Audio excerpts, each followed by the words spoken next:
The backbone of the Beatles may also be the least understood. Ringo Starr is a name everyone knows, but how much do you really know about the life of this world-famous drummer? Even though Ringo Starr was a member of the Beatles, his success hasn't saved him from the depressing side of life. In fact, he's had more than his fair share of tough times. Here are some tragic details of this drummer's life. All four of the Beatles famously hailed from Liverpool, one of England's largest cities and home to large populations of working and middle-class people. But while John Lennon, Paul McCartney, and George Harrison all grew up in homes that were secure, if not wealthy, Starr's upbringing was a bit more economically unstable. As his childhood neighbour Mary Maguire Crawford was quoted in the Beatles, a biography, he was not a barefoot, ragged child, but like all of the families who lived in the dingle, he was part of an ongoing struggle to survive. The dingle was an especially depressed neighborhood, full of tiny, decrepit homes with poor ventilation. The only place for kids to play was a local park, where all the coal smoke from area chimneys hung thick in the air. Those circumstances were made all the more trying when Starr's father abandoned the family when Ringo was only 3 years old.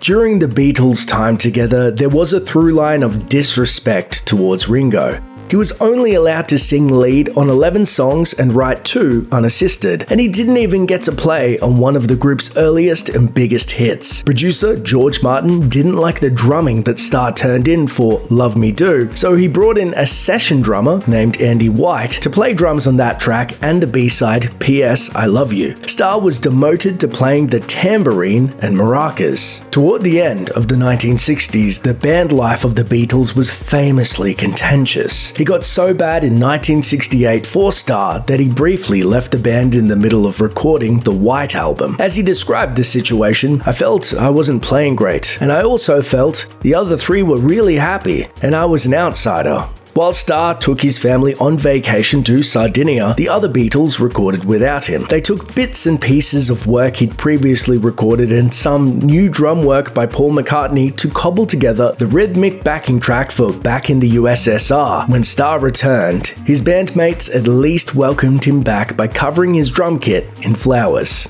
Say, hey Ringo, this is your song for the album. We hear your voice on this? No, he said, you're doing that. You're right. And when you have to no, sing... he never said it like that.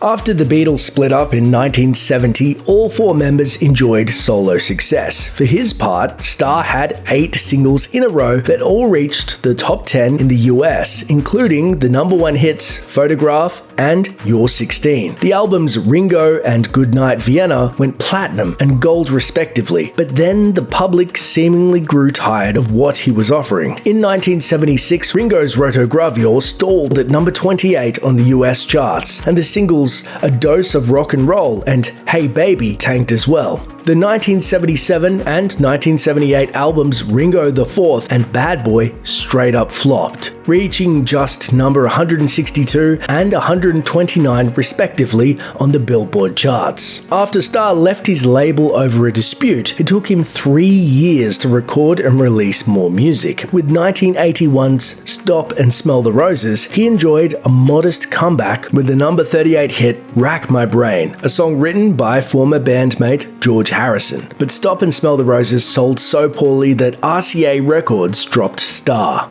Starr met his first wife, Maureen Cox, at the Cavern Club, the venue where the Beatles cut their teeth. The 2 of them wed in 1965, had 3 children together, and the marriage weathered the storm of worldwide fame and attention, but just barely, and not, as it turned out, for the long haul. Does that worry you, that the fact that, you can't go anywhere with him?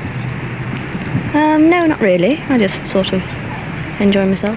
Cox had a brief affair with George Harrison. After she and Starr grew apart in the mid-70s, Starr struck up a relationship with model Nancy Lee Andrews, leading to a divorce which was finalized in 1975. According to John Lennon's first wife, Cynthia, Cox was so devastated that she attempted to take her own life by running a motorcycle into a wall. She survived, but she endured a lengthy cosmetic surgery to correct her facial injuries. Starr and Cox both remarried, but they reportedly remained cordial. They stayed so friendly, in fact, that Starr was with his former wife when she passed away in December 1994. She underwent a bone marrow transplant from their son Zach that was intended to treat leukemia. Sadly, the procedure didn't completely improve her health, and she died from complications of the surgery at age 47.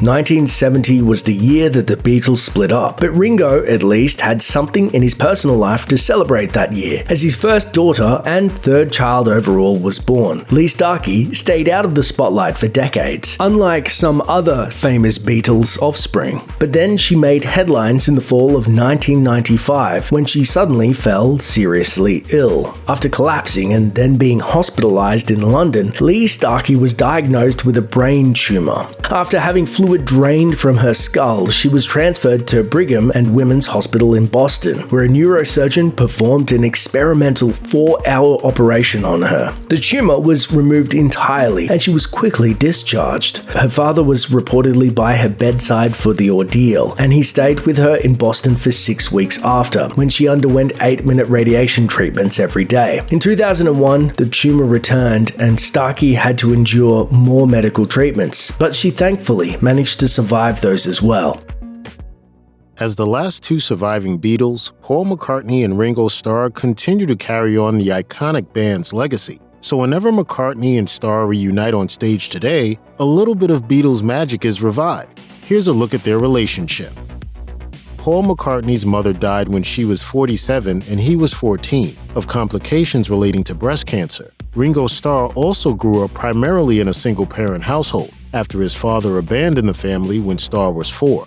Starr also suffered from illnesses, including tuberculosis and peritonitis, which led him to spend 3 years of his childhood in the hospital.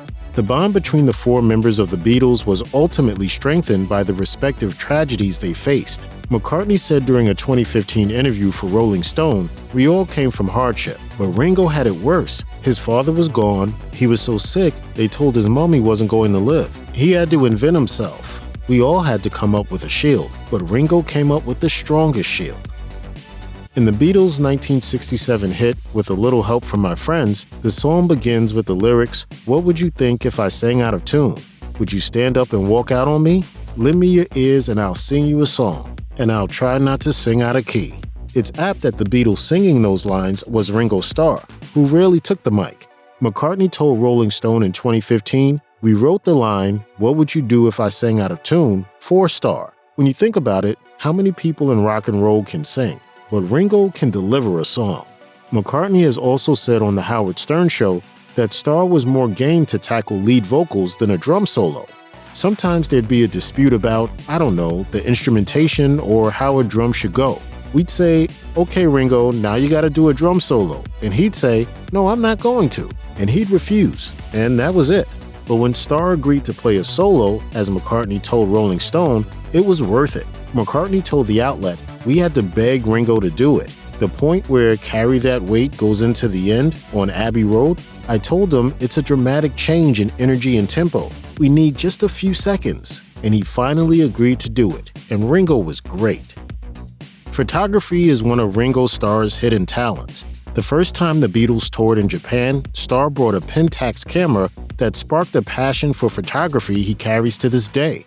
And then I went camera mad. Starr said in a 2018 statement, "I love taking photos of random things and seeing how they all fit together. Whether it is at home or on the road, certain things catch my eye. And when I see something that interests me, that's the emotion of it and I want to capture it." When Paul McCartney embarked on the creation of his own passion project, the 1967 made-for-TV musical Magical Mystery Tour, Starr was credited as the movie's director of photography under his birth name, Richard Starkey. In recent years, Starr has released successful books of his photography, including 2003's Postcards from the Boys, 2013's Photograph, and 2018's Another Day in the Life. Another Day in the Life featured photographs of McCartney among members of Starr's all-star band.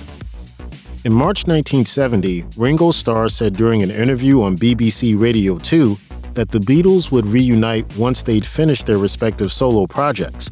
The band's record company, Apple, was set to release the 12th and ultimately final Beatles album, Let It Be, the following month, thus postponing the release of Paul McCartney's solo debut album, McCartney, by 2 months. John Lennon and George Harrison wrote a letter breaking the news to McCartney, citing the competing release dates of Let It Be as well as Starr's solo debut album. Starr decided to hand-deliver the letter to McCartney's doorstep, and McCartney was furious. McCartney later recalled in the Beatles anthology, "It was the only time I ever told anyone to get out. It was fairly hostile. It hadn't actually come to blows, but it was near enough." Starr recalled the interaction during the 1971 court hearings regarding the Beatles' dissolution. Starr's court statement read, "I went to see Paul. To my dismay, he went completely out of control, shouting at me, prodding his fingers towards my face, saying, 'I'll finish you now, and you'll pay.' However, Paul had this small victory. McCartney was released on April 17th, while Let It Be was pushed to the following month, but the dispute reportedly soured relations between him and Starr for years."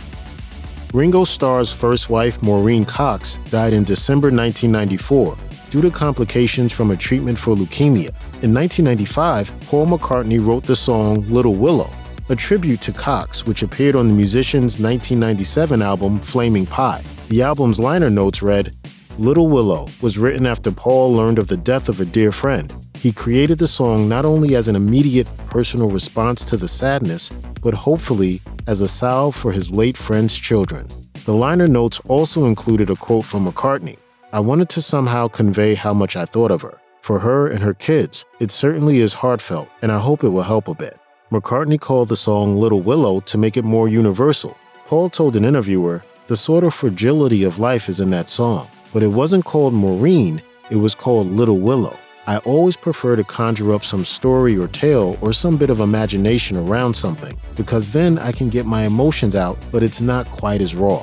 The song was later included on a tribute album to Princess Diana, who died in August 1997. As the Beatle behind the drum kit and the band's least prominent songwriter, Ringo Starr doesn't always get as much credit as his bandmates. In 2011, Starr and Paul McCartney shot a promotional video for a charity in which McCartney said he was the only Beatle left before Starr pops up asking, What about me? Despite the tongue-in-cheek banner, McCartney has recognized Starr's essential role in the Beatles, telling Rolling Stone, "It's family. Sometimes we get pissed off at each other. I'll want something from him and he won't give it to me, and I'll get pissed off, but then it passes. Brothers fight sometimes." McCartney also went on to add, "There's this revisionist history that it was all John and Paul, but it was 4 corners of a square. It wouldn't have worked without one of the sides. Ringo was the right angle." Starr in turn has recognized McCartney's importance in the band beyond songwriting, singing, and instrument playing, telling Rolling Stone, "We would not have made as many records if it hadn't have been for Paul. John Lennon and I lived very close, and we could get lazy. And Paul would call, 'Hey lads, time we went back in the studio. So we've got to thank him that you've got 12 records.'" During a 2020 interview on The Howard Stern Show, Stern asked Paul McCartney who he thought was the greatest drummer in rock and roll history. Paul replied, "I'd go Ringo top. He's something else." The Beatles played their first show with Ringo Starr on drums in 1962 at the Cavern Club in Liverpool, England. While recalling the band's Cavern Club days in a 2015 Rolling Stone interview, McCartney had this to say about Ringo. "The first few minutes that Ringo was playing, I looked to the left at George and to the right to John, and we didn't say a word, but I remember thinking, this is amazing." McCartney went on to add, "You could turn your back on Ringo and never have to worry. He both gave you security and you knew he was going to nail it."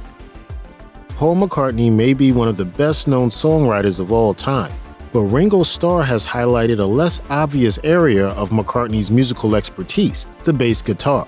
Starr told Rolling Stone in 2015, "When Stu Sutcliffe left the band, we needed a bass player, and John certainly wasn't going to play bass, and neither was George. So Paul did it, and he played incredible bass. People think, oh, that's easy, but the bass player and the drummer have to be friends, you know?" Starr touched on McCartney's skills as a bassist in another Rolling Stone interview 2 years later, telling the outlet, "Paul's an incredible musician. He's incredible at singing too, and as a writer. But for me, as a bass player, he is the finest and the most melodic. It's always fun when we're playing together." The Beatles were inducted into the Rock and Roll Hall of Fame in 1988. John Lennon was posthumously inducted as a solo artist by Paul McCartney in 1994. McCartney was inducted himself 5 years later in 1999, and George Harrison was inducted posthumously in 2004. One night, McCartney was having dinner with former The Band guitarist Robbie Robertson when the latter pointed out that Ringo Starr had not been inducted into the Hall of Fame as an individual artist. According to Rolling Stone, even Beatles manager Brian Epstein was in the Hall of Fame by then. McCartney set out to right the wrong, telling Rolling Stone, "I said, let me see what I can do. And I talked to Bruce Springsteen and I talked to Dave Grohl, and they both thought he should be in. And I said, I do the induction. That took care of it." I mean, Rock and Roll Hall of Fame, you got to put Ringo in. In 2015, McCartney inducted Starr as an individual artist and a recipient of an award for musical excellence. During a 2020 interview for The Howard Stern Show, Paul admitted, "If I get a chance now to play with Ringo, it's magical. Half the time, the minute I finished a line of vocals, I kind of wanted to just turn around and look at him and just drink it all in and go. This is Ringo, man. This is my brother. I love this guy." Starr joined McCartney on stage for multiple tour dates in 2018 and 2019, from London to Los Angeles. Starr told the Irish News in 2021, "I love that, getting up with Paul, and it's magic for the audience as well as us. It lifts everything in a joyous way. So yeah, I had a great time." As the last surviving members of the Beatles, Paul McCartney and Ringo Starr have collaborated on a number of projects and Beatles tributes, including recordings and live performances. In 2019, the pair collaborated on a recording of the song "Grow Old With Me," which John Lennon wrote in 1980 before he was fatally shot. McCartney also contributed his vocals and bass playing to 2 tracks on Starr's 2017 album, "Give More Love," and his 2020 track, "Here's to the Night." According to People, the pair have been collaborating as solo artists for around 25 years, starting with McCartney's 1997 song "Beautiful Night." McCartney told GQ in 2020, "To sit down with Ringo is always a great thing. It's always worthwhile. It's always fun. And he and I these days get quite emotional about it because we should. We ought to. It's a bloody emotional thing. The years, if nothing else." Any musician will tell you that life on tour ain't easy, but only a few know what it's like to work for a bona fide Beatle. These are Ringo Starr's rules of the road. Hey, peace and love, everybody. Peace and love. Ringo appears to be a big fan of peace and love, but does he practice what he preaches? Well, yes, and he also demands it of his band and crew. Ringo's go-to drum tech, Jeff Jonas, told People magazine that one of Ringo's rules is entirely straightforward. He told the publication, he doesn't allow drama. He sets the tone, and it's be respectful. Jonas says that this is about more than just creating a pleasant work environment. He told Polestar that Ringo's no-drama attitude helped him to put the band together in the first place. Jonas explained, "These amazing talents come in and they leave their egos outside because Ringo sets the tone. We don't allow drama. Everybody respects each other, whether it's a crew guy or a band member." For his part, Ringo told People that his philosophy doesn't work out all the time, as conflicts of some kind are inevitable on the road. He said, "We have to remember we are not saints. Sometimes there's the attitude, the reactive, but we're doing the best we can." Ringo Starr and his all-star band have played all over the world. It's easy to see then how it might be tempting for them to schedule in a few days of R&R while they're on tour. And while that might fly with some artists, Ringo isn't one of them. His longtime tour producer Dave Hart told Polestar, "He would rather be playing than sitting in a hotel, and he's told me that on numerous occasions. For the spring tour, we added shows because we had 2 days off, and he said, 'Hey, you might as well add them.'" Hart says that Ringo is also pretty strict when it comes to simplifying travel. That means booking logical routes and making sure that everyone's comfortable along the way. And Ringo himself has admitted that he insists as many shows as possible get booked. At a Q&A session in 2023, he said, "Our tour manager gave us too many days off, so I complained. If I'm on tour, I want to play. We could play every night, but Edgar Winter needs a day off." It won't come as much of a surprise to learn that most famous musicians get the very best hotel rooms, meals, and transportation while they're touring, but that doesn't seem to be the case with Ringo Starr's all-star band. When tour manager Donnie Whiteman sat down for a conversation with Louder with Ace, he shared a surprising revelation. With Ringo, everyone gets a piece of the pie. When asked if there was a divide between band members based on fame, or a lack thereof, Whiteman clarified that everyone stays in the same hotels on Ringo's tour. He also insisted that whenever anything is booked, it's booked for everyone. And that includes Ringo himself, who is renowned for hanging out with the band and crew alike. and making sure that everyone's feeling happy, included, and at home. But Whiteman added that while Ringo is always in the thick of it with his band and crew, one underlying rule always remains.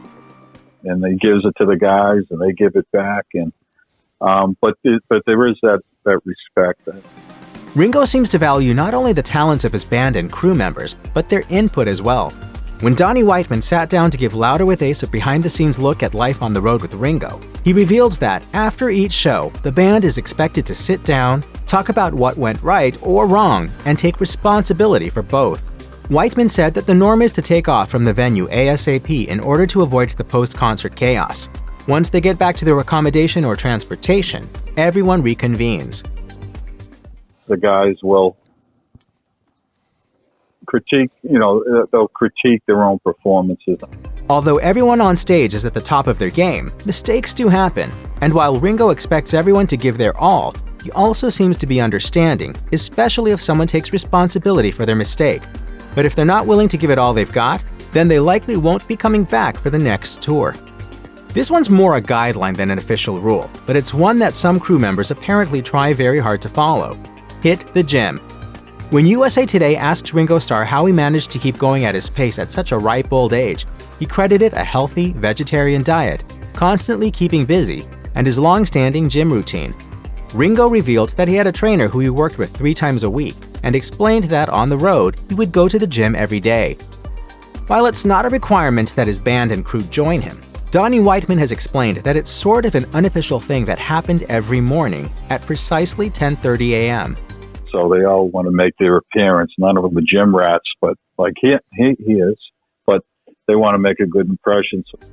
Whiteman explained that one member of the band, who had been wearing cowboy boots at the time, once realized that this just wasn't going to work for the gym. He was later seen buying more appropriate footwear. Because he wanted to fit in. He wanted to be, one of the guys. While Ringo clearly expects his band and crew to give 110% on tour, and there are a number of rules they have to follow when they're on the road, there's at least one that isn't quite so strict. Have fun. As Ringo himself once told Variety, "We're not here to be tortured. Let's have fun." Speaking to Louder with Ace, Donnie Whiteman said that it's incredibly important to Ringo that everyone walks away with some fond memories of life on tour. He wants to make sure everybody's happy. Everybody's having a good time. Nobody's got issues or problems. After plagiarizing a rock icon and giving life to a fictional band, Ringo Starr stormed out of a Beatles recording session and came back with a hit. These are the stories behind every Beatles song featuring Ringo Starr on lead vocals. Ringo Starr's first lead vocal performance was on the band's 1963 debut album, Please Please Me. According to biographer Alan Clayson, the entire album was recorded in a single day to capitalize on the group's rapid explosion in popularity. Boys is a cover song by the popular girl group The Shirelles, which was written by Luther Dixon and Wes Farrell. A fixture of early live performances by the Beatles, Boys was initially sung by former Beatles drummer Pete Best. According to Beatles historian Ian MacDonald, Ringo's studio version required only one take to record, indicating the pressure that both the band and producer George Martin were under to get the album tracked so quickly. Though he was the last of the Fab Four to join the group, Ringo also knew Boys well, having performed it with his band Rory Storm and the Hurricanes before joining the Beatles. According to Clayson's biography on Ringo, George Martin was unimpressed by both Ringo's voice and his skill as a drummer at this early stage of his career. Despite the producer's misgivings, Starr's performance on Boys successfully produced a glimpse into the band's energetic stage act in a studio recording. According to the Beatles anthology, when it came time to write and record their sophomore UK album with the Beatles, John Lennon and Paul McCartney made a concerted effort to pen a new song for Ringo that could replace Boys. That song was I Wanna Be Your Man. However, as John Lennon recalled in the Beatles anthology, shortly after writing I Wanna Be Your Man, the Beatles made the acquaintance of up-and-coming rockers, the Rolling Stones. As Lennon and McCartney were the world's hottest songwriting duo at the time, the Stones manager Andrew Oldham asked if the pair had a song that they would be willing to let the Rolling Stones record. Lennon and McCartney decided that, though Ringo was soon due to record his version of I Wanna Be Your Man for the upcoming Beatles album, the song would be a good fit for Mick Jagger's group. Their intuition was correct, and it became the Rolling Stones' first major hit a few weeks before Ringo's version was released on With the Beatles. In 2018, Starr told Howard Stern that since he was so loved by fans, it was generally more important for the Beatles to feature Ringo singing a song on the record, even if that song wasn't exceptionally unique or groundbreaking. But how do you know that I Want to Be Your Man is a Ringo song? Who decides that? If I do it, it's a Ringo song. Right. Because it's the way I do it. Cementing Ringo Starr's reputation as a reliable voice for stomping rockabilly numbers, the next Beatles track the drummer took lead vocal duties on was Matchbox, a cover version of a 1957 song by rock pioneer Carl Perkins. Perkins was a major touchstone for the Beatles. In his book Revolution in the Head, The Beatles' Records in the 60s, Ian MacDonald said that the Fab Four performed 12 of Perkins' songs in their live shows before the release of their debut studio album. Nevertheless, John Lennon openly admits that assigning Ringo another cover song wasn't exactly a celebration of the drummer's vocal ability. In his biography on Starr, Alan Clayson quoted Lennon as saying, "We weren't going to give him anything great." Perkins happened to be visiting the UK at the time the song was recorded and dropped by during the session to watch Ringo record it. 2 decades later, Ringo performed Matchbox alongside Perkins, George Harrison, and Eric Clapton on the 1985 television broadcast Carl Perkins and Friends, a rockabilly session. By the mid-60s, Ringo's bandmates had essentially cemented him as their vocal interpreter for a certain variety of rockabilly songs. Starr didn't seem to have a problem with this at the time, as he mentions in the Beatles anthology that he loved that style of music and that he would regularly sing country songs when performing with Rory Storm and the Hurricanes. For this reason, the next Beatles recording that Ringo sang lead on was Honey Don't from the 1964 record Beatles for Sale. Like Matchbox, Honey Don't was a cover of a Carl Perkins number, and like Boys, Ringo was already familiar with the song before he joined the Beatles. According to the Beatles anthology, Ringo claimed that, quote, every band in Liverpool performed the tune, so it made for an easy and straightforward recording session when it came time to track the album. After a few years of making Beatles records, it seemed standard procedure that Starr would be assigned rock and roll covers to sing when it came time for his once-per-album vocal feature. However, by the time recording sessions began for the Beatles' 1965 album Help, Ringo wanted more of a say in which songs he would provide his voice for. As he recalled in the Beatles anthology, Ringo discovered Act Naturally on a record by country music star Buck Owens. He then brought the song to his bandmates, telling them that he believed it was the perfect song for his spot on the new album. They agreed. According to Revolution in the Head, the song was the first cover that the Beatles recorded without perfecting it live in concert first. Ringo and Buck Owens also recorded a duet performance of the song together in 1989. The story of how power struggles within the Beatles eventually contributed to their 1970 breakup has been well documented in rock history. As early as the mid-60s, tensions were already surfacing between the band members, and surprisingly, Ringo was at the heart of these budding conflicts. I don't remember any squabbles. You don't remember anything, do you? No. According to Ringo Starr, Straight Man or Joker, in the period leading up to the recording of 1965's Rubber Soul, Ringo felt that he was being sidelined from the group. John Lennon and Paul McCartney effectively had creative control over all the music at the time, and Lennon, McCartney, and George Harrison were all collaborating with other musicians and beginning to compose music that made Ringo feel like he was disposable. Ringo took his concerns to the band, and to assuage their drummer of his worries, they invited him to sing and provide creative input for the Rubber Soul track What Goes On. Not only would this function as Ringo's lead vocal performance for the seminal album, it was also Starr's first songwriting credit on a Beatles record. The song is spiritually similar to the laid-back Act Naturally, and Ringo still performs it in concert to this day. In 2015, he told CBC News that even though more than half a century has passed since his time in the Beatles, he still doesn't get tired of playing his old hits. Are there any that you say, you know, I've actually heard that enough? No. One of the most memorable songs of the psychedelic 60s, Yellow Submarine is arguably Ringo Starr's starring moment from the Beatles era. Unlike their more hard-edged contemporaries, the Rolling Stones, the Beatles had a broad audience and a family-friendly appeal that they were willing to embrace. According to Ringo Starr, Straight Man or Joker, Yellow Submarine was conceived as a song that would appeal mainly to children, while also celebrating the band's roots in the major port city of Liverpool. Featured on the 1966 album Revolver, Yellow Submarine was a single hit on both sides of the Atlantic, charting at number 1 in the UK and number 2 in the US. According to Ian MacDonald's Revolution in the Head, the song was primarily Paul McCartney's creation, though he had some uncredited help from folk singer Donovan while crafting the tune's far-out lyrics. Despite the popularity of Yellow Submarine, With a Little Help from My Friends is arguably Ringo Starr's signature song, serving as a reflection on his role as the band's mediator and social glue during some of the Beatles' more tumultuous moments. What's more, the song is still a staple of Ringo's live performances today. With a Little Help from My Friends was the second track on 1967's Sgt. Pepper's Lonely Hearts Club Band, concept album that opens with the Fab Four taking on the persona of a fictional musical group, before introducing the character Billy Shears to sing track 2. Shears is played by Ringo, who sings the song as the character rather than as himself. In the Beatles' The Authorized Biography, Barry Miles revealed that the song was specially written for Ringo by Lennon and McCartney, who fittingly pieced it together at a piano in front of a small audience of friends. Despite the song's popularity as a Beatles track, it is often associated with English singer Joe Cocker, whose cover of the song hit #1 in the UK. He would famously go on to perform it live at Woodstock.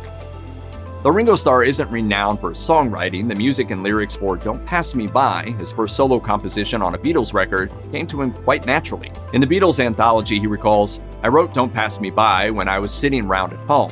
I only play 3 chords on the guitar and 3 on the piano. I was fiddling with the piano, I just bang away, and then if a melody comes and some words, I just have to keep going.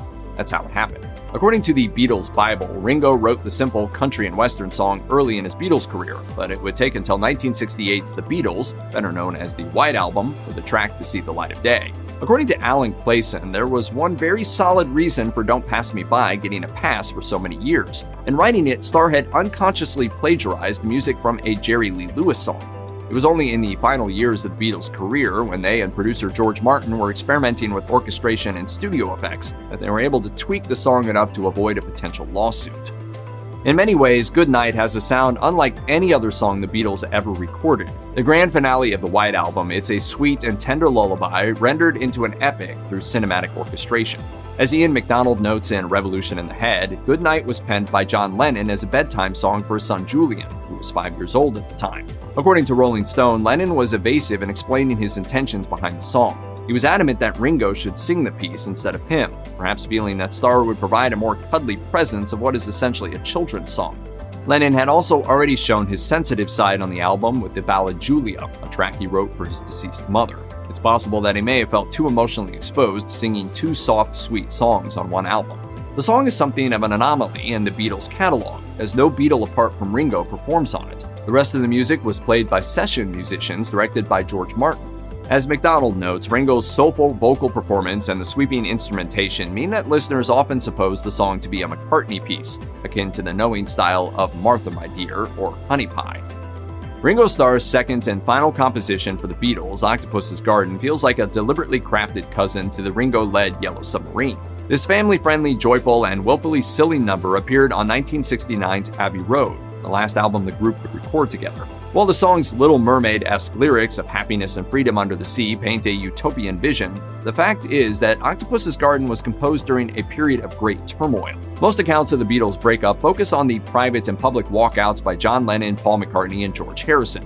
But in truth, Starr was the first Beatle to quit the band, storming out of the White Album recording sessions as his anger at an increasingly controlling McCartney, who had openly insulted Ringo's drumming, hit an all-time high. Ringo fled London entirely for several weeks and basked in the sun of the Italian island of Sardinia, where sitting by the ocean he became deeply interested in the unique behavior of sea creatures. According to Ian MacDonald, given what a tense period of Ringo's life was transpiring at the time, he may have even envied the animals for their seemingly carefree lifestyles. In 2022, Starr told Jimmy Kimmel that a boat's captain told him that an octopus would gather pretty rocks to make a garden, which blew his mind. Well, when you're stoned, that's the best idea I've ever heard in my life.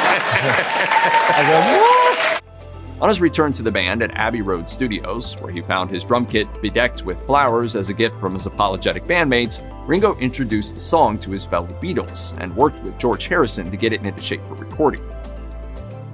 Getting high with Bob Dylan, a year in the hospital, and being one form away from becoming a Texan. He was part of the most legendary band of all time, but there's still a lot to Ringo Starr that is yet to be told.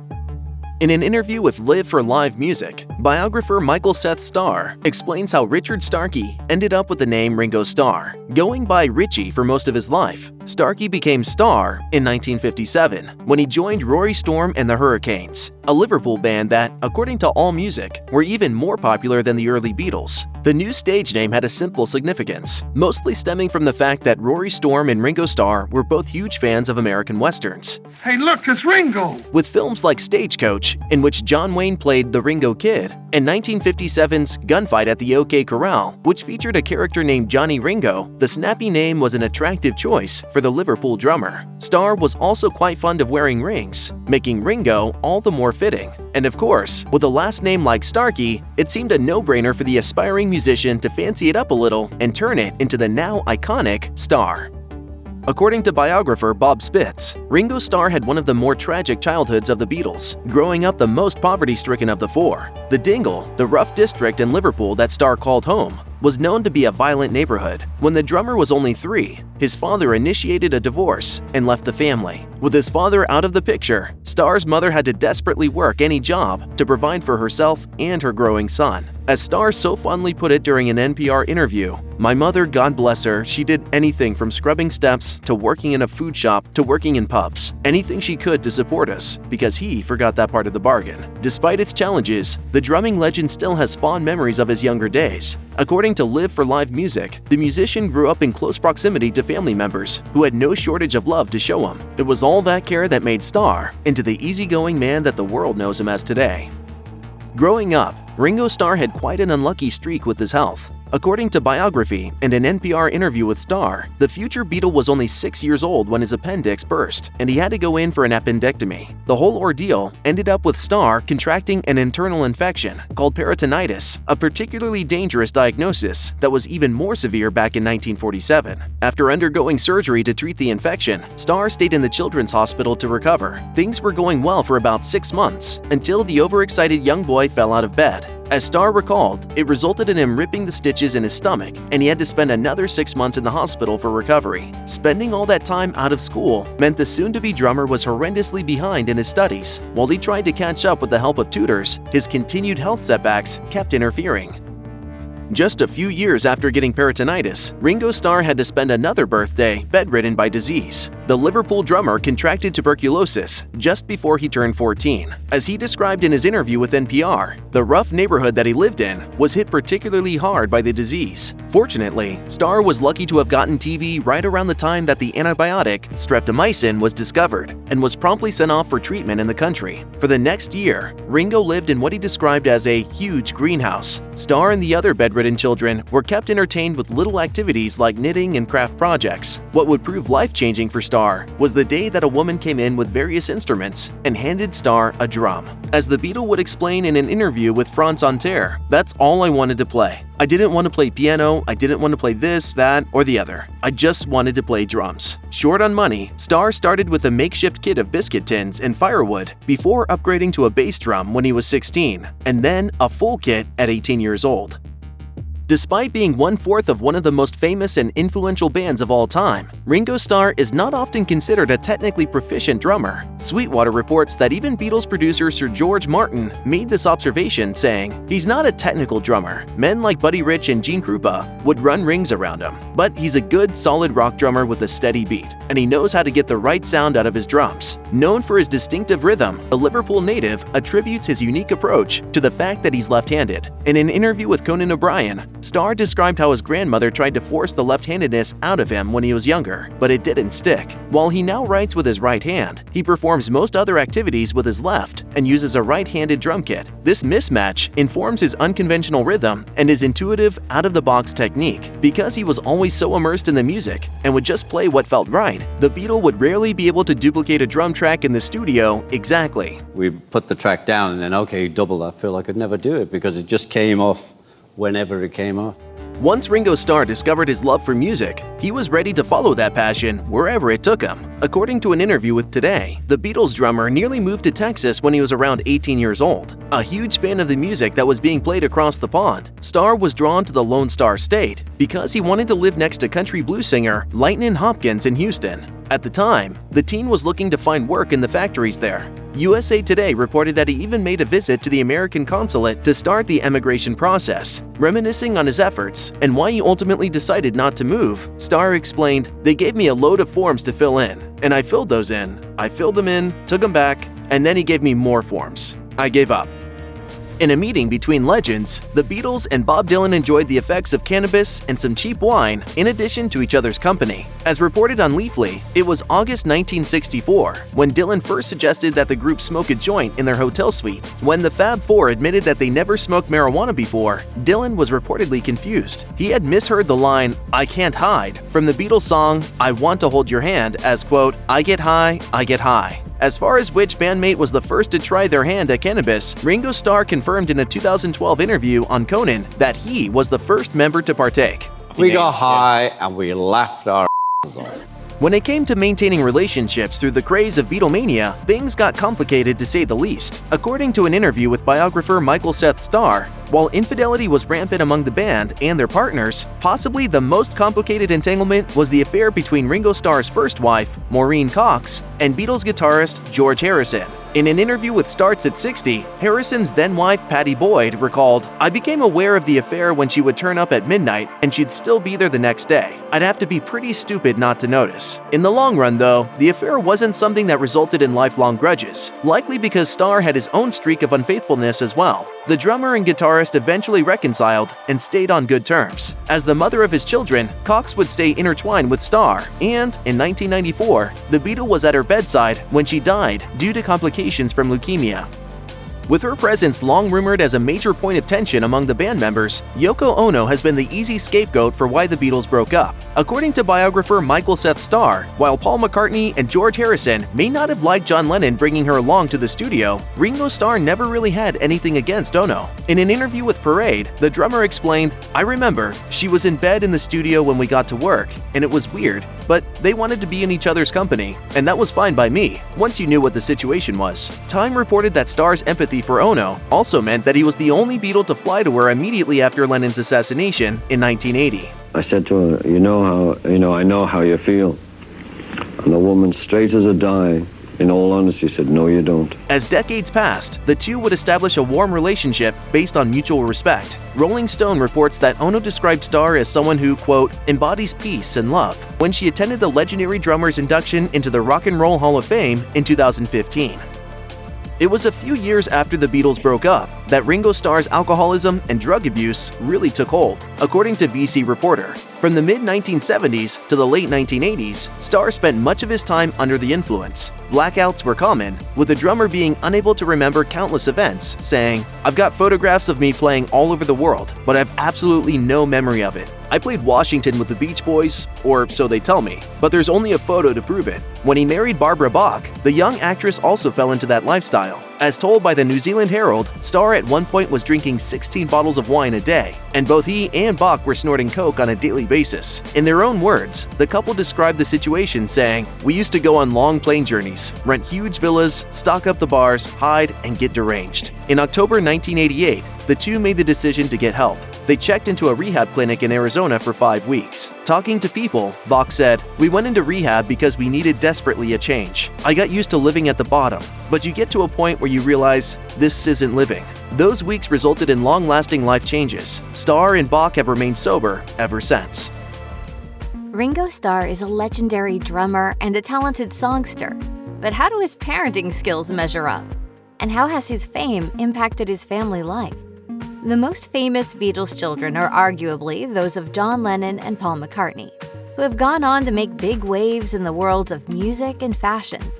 But all of the Fab Four became fathers during their heyday. In total, 11 people can say their parents were Beatles.